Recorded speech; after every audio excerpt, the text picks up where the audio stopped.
नमस्कार, कमाल किचनमध्ये आपले स्वागत आहे। मी तुम्हाला आता दुधी भोपळ्याचे थालीपीठ बनवून दाखवत आहे। तरी मी 2 वाटी ज्वारीचे पीठ घेतलेले आहे, 1 वाटी गव्हाचं पीठ, 1 वाटी बेसन पीठ, दुधी भोपळा खिसून स्वच्छ धुवून घेतलेला आहे, किंचित लाल तिखट, मीठ, जिरे पावडर, हिरवी मिरचीचा ठेसा म्हणजे हिरवी मिरची बारीक करून एकदम।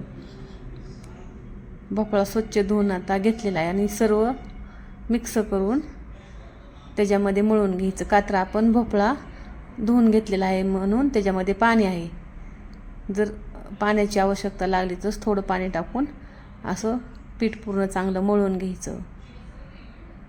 शक्यतो जास्त पाणी लागतच नाही, भोपळा आपण धुवून घेतलेला असतो त्यामुळे। आता पीठ व्यवस्थित मळलेलं झालं आहे। आता पोळपाटावरती एक रुमाल किंवा कॉटनचं एक फडकं घेऊन ओलं करून हातरून घ्यायचं व नंतर त्याचे छोटे छोटे गोळे करून थापून असं थालीपीठ बनवून घ्यायचं व त्याला होल पाडायचे म्हणजे कडक बनतात।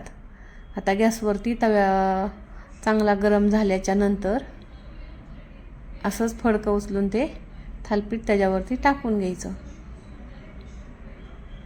व कढईत थोडंसं तेल सोडून खमंग भाजून घ्यायचं। दुधी भोपळ्याचे थालीपीठ असे तुम्ही करून पहा। व्हिडिओ आवडल्यास लाईक करा, शेअर करा आणि सबस्क्राईब करायला विसरू नका।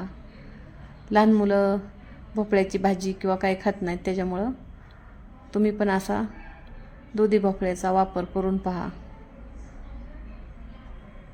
आता खमंग कडक भाजून झालेला आहे। दह्याबरोबर किंवा नुसतं असं खाल्लं तरी चालतं।